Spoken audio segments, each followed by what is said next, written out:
I'm here at the British National Hill Climb Championships in Haytor, which is in Devon, right in the southwest of England. And well, I'm keen to find out exactly what bike tech is being used on this course, because it's relatively steep, then it flans off a little bit and then ramps up again.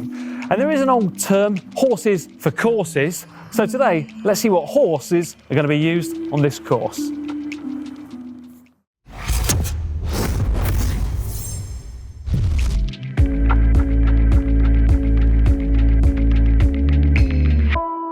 Right, Dan, I got your bike. I've got to say, it's pretty kitted out. I've just picked it up, and what with the wind that's blowing around, look at the state of my hair, it's worse than ever.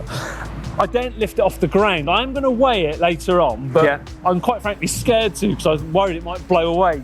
Tell me, what have you done to it? Right, so it's a Cannondale Super 6 Evo. Yep. It's the high mod frame, but as you can see, it's got some seriously trick bits on it.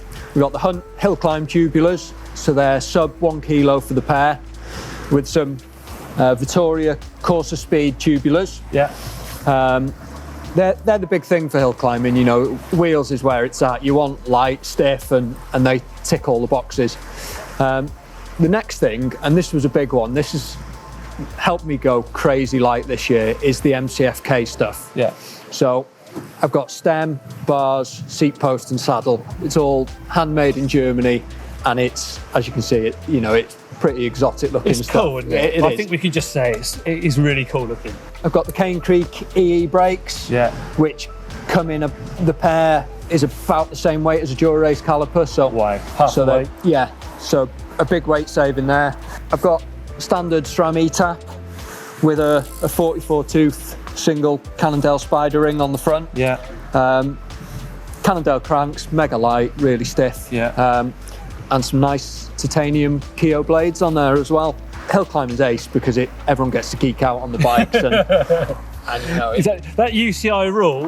Out the window. That can do one, can't it? Let's face it, because you can go as crazy as you want. Now, you're not running a front neck on there. No. Save weight, or just you prefer just a single ring? Save weight, and just I've got the kind of gear in that I want for this hill climb, from a 44 tooth.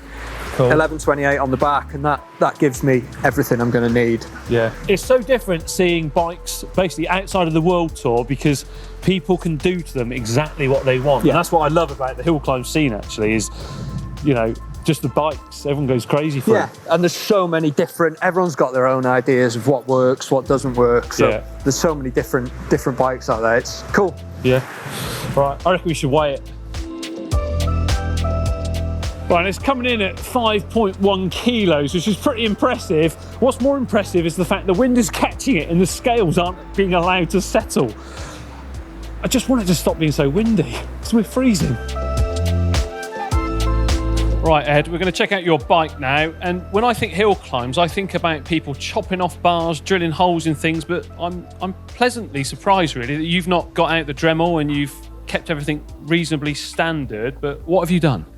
Well, quite simply, just not put on any bar tip at all, and I've swapped my normal physique saddle out for just a standard carbon fiber saddle, weighs around 90 grams, and what I've done is I've taken like a sample square piece of bar tape and stuck a few on the nose, so it allows me to tilt the saddle down ever so slightly, but also keeps the grip, because that's something I found I was obviously with a carbon saddle and no kind of padding or texture, you kind of slide on the saddle. And the rest of it, I mean, fairly standard. We've got some carbon fiber finishing kit with the Deda Super Leggera. We've got 4i power meter, just left-sided, so it adds, you know, less than 10 grams. And as it is now, obviously it's got training wheels on because of this horrendous weather today. Yeah, it is literally absolutely terrible right now, isn't it? It is, but it's got to be done for tomorrow's preparation. We'll have the race wheels on tomorrow, which are custom built race wheels. We'll have latex tubes, and I've gone for some super lightweight clincher tires, so we're not running anything kind of fancy, so to speak. It's 160 gram tires we're running tomorrow. You've got on there, it looks to me like 36 inner and a 52 outer. What's your thinking behind that for this course then? Well, to be honest, I've always ridden a 36. Just I enjoy being able to spin a bit more. But the 52 allows me to sometimes be in the big ring when I might not be in it in a 53. For this course in particular, I probably won't be in that big ring until the flatter section, which is actually just past here, past the hotel. Maybe 2K to go, I'll be in the big ring. Just allows me to keep that chain alignment a little bit better than being in a 53. But I've always wanted the confidence of having, you know, a kind of normal setup, so to speak, rather than taking the front derailleur off and having a single speed, front chainring. Here's a minimalistic style bike. We've got a Scott Addict R1 frame and forks, which from memory were a really light frame set. I can't off the top of my head actually recall exactly what it did weigh, but we've got a pair of AX lightness wheels. You try and find those, it's not very easy. A relatively small German brand, but just check them out. You know, low profile rims. I love looking at bikes like this. Now the tyres fitted onto there, a pair of Vittoria Pistas in just 19mm wide. That's right, so we've got tubulars fitted on there and they are so thin. Now, because of the conditions here, they're not pumped up rock hard like you might expect to see pista tyres normally pumped up to, because of course you need some traction over the hill here at Haytor Vale. We've got a single ring set up here, 36 tooth wolf tooth ring on there, paired up. We've got some SRAM wireless rear derailleurs. I say pair, we've only got a rear one, but where are the controls for that, you may ask? Because on these bullhorn or cow horn style, well, yeah, they're called bullhorns, not cow horn. Ignore that bit, it's pretty cold. The actual gear levers are just underneath here. So the SRAM blips, normally what you'd find on the time trial bars. Of course, this is a time trial of sorts. So they wirelessly connect through to those rear, well, just through to the rear derailleur. And then we've got the little blip sender unit taped underneath the stem there. Something I'm just going to point out as well is the Diacomp Grand Comp brakes on there. They've got titanium hardware in there too. They're just a single pivot brake, and they really hark me back to my early days of cycling.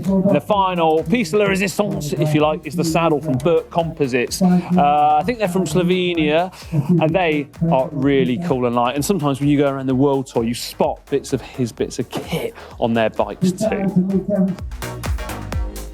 When I think hill climbs, I think about modified bikes with nothing left for the imagination. And quite honestly, this is what's happened here. So we've got a steel frame bonded in some carbon tubes there too, which is very cool. So it's Columbus Spirit tubing, and then the carbon, well, you can see it through the actual lugwork, if you like, or the joins of the steel. So here you can see it popping out the head tube and also the seat tube.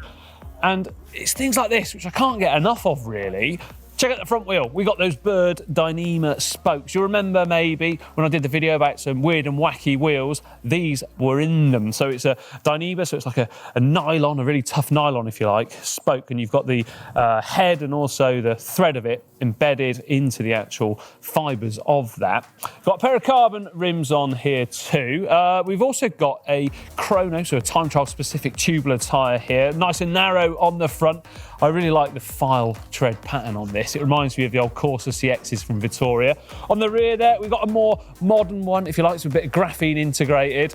And well, the rest of the bike, I just spoke to the owner and he said, basically, it's been put together with old bits of Campag lying around in the workshop, which is cool as. I mean, look at these handlebars. They've been cut off and then some sort of cloth tape, like the old handlebar tape of the 70s that the riders would have used back then, the 70s and previous to that. So it's been sort of gone over the end of where it's been cut off, so you're not going to dig your hand into any carbon shreds or anything. Single ring up front and one ergo power lever there too, and a carbon fibre saddle. After all, comfort doesn't really need to matter. He's only going to be on the bike for about 15 minutes, well, less even. But finally, just check out the clearance of the back wheel with that super steep seat tube angle. I've been told that's 79 degrees. It looks almost 90. But when I talk about fag paper clearance sometimes as well, that means the distance where you could literally slide a little bit of cigarette rolling paper in between the frame and tyre. And that is almost what it is there. I love it. Right, now we're talking. A bike, I looked at it and I thought, oh, it looks pretty standard, really. No cut-off bars, anything like that. You know, we've had nothing stripped off of it, only the bottle cages. But then I got looking a little bit closer because I went over, picked it up. Believe me, this is a lightweight machine. First up, we've got a pair of oxygen wheels on there. They're about 1 kilo for the pair.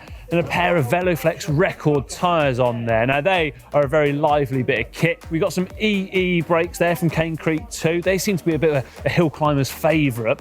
But one of the most interesting things about this has to be the fact we have got mismatched brake levers on there. So on the left here, we've got a SRAM one, and on the right, we've got a Shimano Dura Ace. Now, at first I thought, well, maybe it's just to save a little bit of weight, but well, it's got a one-by system on the front there, and the actual lever feel, you're not going to be on the bike that much in a hill climb, remember, so you're probably not going to notice it to really worry you to go ahead and change it. Got a big old ceramic speed oversized pulley wheel system there too on the rear derailleur, and I've just got to show you actually how smoothly this drivetrain spins in reverse. Obviously you're not going to be going in reverse, but it's worth pointing it out. I love going up to a bike and doing that. I've never had a bike myself that's actually done it. We've got a pair of Lukio carbon blade pedals on there too. They got the titanium axles in there again, just to save a little bit of extra weight.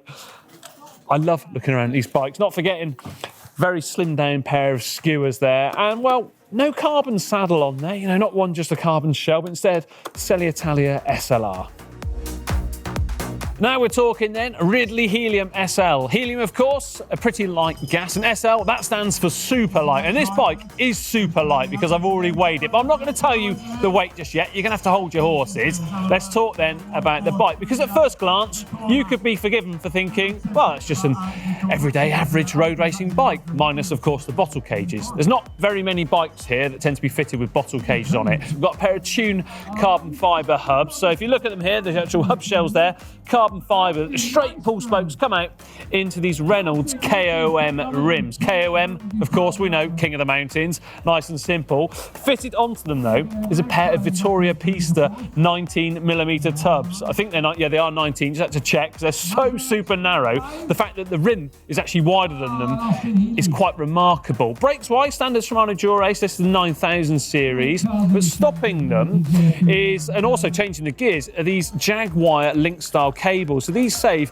quite a considerable amount of weight, really, over a standard cable setup, approximately 50%. And if you think you've got quite a bit of them on the bike, that can all add up. Now, chain set, we've got a 50-34, so a compact chain set, an 11 to 25 cassette on the rear. But that cassette is fitted onto here thanks to a shim. So I reckon it's probably a 10-speed specific hub, but they've managed to actually get the free hub body just outwards a little bit in order to accommodate the 11-speed cassette on the rear, which I think is great. Remember, bikes like this, they don't have to last anything over 15 minutes, say. We've got a carbon fibre saddle on there.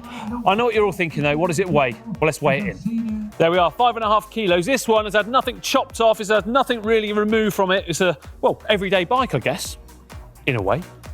There we are, a look then into the tech being used at the British Hill Climb Championships, and it's been great to see. Undoubtedly, the most popular modification on a bike had to be the removal of handlebar tape. A nice and simple one there too. Let me know though, which was your favourite bit of tech down there in the comment section below. Get involved, because I want to come back here next year and see even more of this. Remember as well, like and share this video with your friends. Don't forget to check out the GCN shop at shop.globalcyclingnetwork.com. And for 2 more cracking videos, how about clicking just down here, just down here. Me, I'm off to remove my bar tape.